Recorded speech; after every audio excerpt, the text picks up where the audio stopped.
Baik anak-anak, sudah siap untuk belajar hari ini? Pembelajaran yang lalu kita sudah mempelajari tentang peristiwa proklamasi kemerdekaan Indonesia. Seluruh rakyat Indonesia menyambut dengan sukacita proklamasi kemerdekaan. Peristiwa pembacaan proklamasi memberikan semangat untuk melakukan perlawanan mengusir penjajah di berbagai daerah.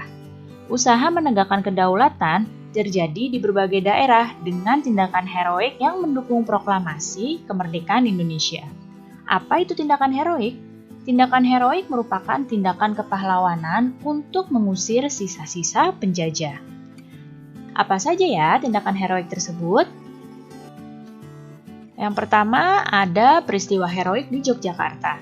Peristiwa ini terjadi karena pegawai pemerintah dan perusahaan yang dikuasai Jepang mengadakan aksi mogok. Mereka menuntut agar Jepang menyerahkan semua kantor kepada pihak Indonesia. Perebutan kekuasaan di Yogyakarta dimulai pada tanggal 26 September 1945 sejak pukul 10. Kemudian, ada peristiwa heroik di Surabaya. Di sini terjadi insiden bendera di Hotel Yamato di Tunjungan, Surabaya.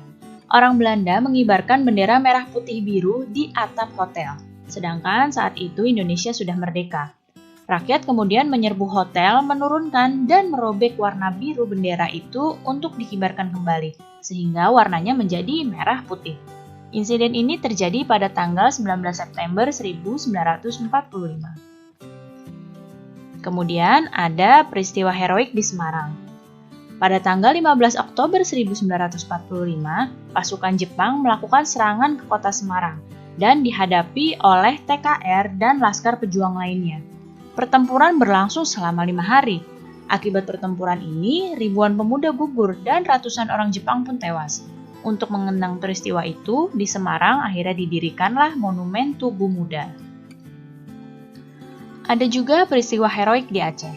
Di sini, pada tanggal 6 Oktober 1945, para pemuda dari tokoh masyarakat membentuk Angkatan Pemuda Indonesia.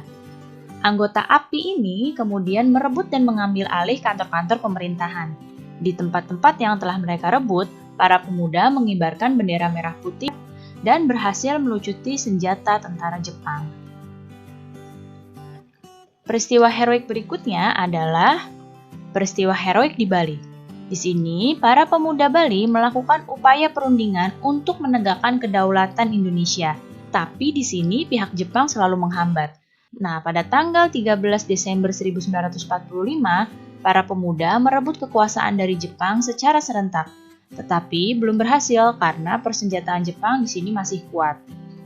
Kemudian, ada peristiwa heroik di Kalimantan. Rakyat Kalimantan juga berusaha menegakkan kemerdekaan dengan cara mengibarkan bendera merah putih, memakai lencana merah putih, dan juga mengadakan rapat-rapat. Namun, kegiatan ini dilarang oleh sekutu. Rakyat tidak menghiraukan larangan sekutu, sehingga pada tanggal 14 November 1945 di Balikpapan, di depan markas sekutu, berkumpul kurang lebih 8.000 orang dengan membawa bendera merah putih. Kemudian yang selanjutnya ada peristiwa heroik di Palembang. Adanya upacara pengibaran bendera merah putih pada tanggal 8 Oktober 1945 yang dipimpin oleh Dr. A.K. Ghani.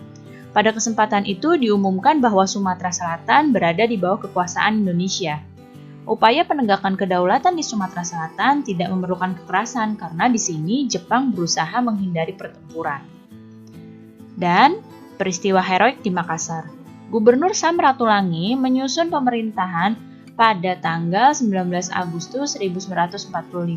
Sementara itu, para pemuda bergerak untuk merebut gedung-gedung penting seperti stasiun radio dan kantor polisi. Seluruh rakyat di berbagai daerah dari berbagai suku, agama, dan golongan penuh sukacita menyambut dan merayakan proklamasi kemerdekaan. Semua bersatu padu dan lebur, saling bahu-membahu melakukan perlawanan terhadap penjajah. Semua menunjukkan rasa persatuan dan kesatuan. Tidak lagi memikirkan kedaerahan, suku, agama, dan juga golongan. Hanya ada satu identitas, yaitu Indonesia. Sekarang kita akan memasuki muatan PPKN. Lihatlah di hadapan kalian. Tahukah kalian gambar apa ini? Ya, ini adalah gambar lambang negara kita, yaitu burung Garuda. Pada lambang negara kita ini, terdapat kalimat Bhinneka Tunggal Ika. Kalian tentu sudah tahu arti dari Bhinneka Tunggal Ika ini. Ya, artinya adalah meskipun berbeda-beda, tetapi tetap satu jua. Semboyan itulah yang kemudian mengikat keberagaman bangsa menjadi satu kesatuan. Dalam kehidupan sehari-hari, tentu kamu akan bertemu dengan keanekaragaman, seperti keanekaragaman suku, agama, ras, budaya, adat istiadat, sosial, ekonomi, dan masih banyak lagi. Untuk menerapkan nilai-nilai Bhinneka Tunggal Ika, kamu tidak perlu berselisih hanya karena adanya perbedaan. Kamu harus mensyukuri perbedaan dengan cara menghormati dan menghargai teman-temanmu. Dengan begitu, perbedaan yang ada akan membuat hidup kita semakin indah, karena keanekaragaman ini membuat Indonesia menjadi semakin kaya. Berikut ini adalah beberapa cara untuk menghargai keberagaman yang ada.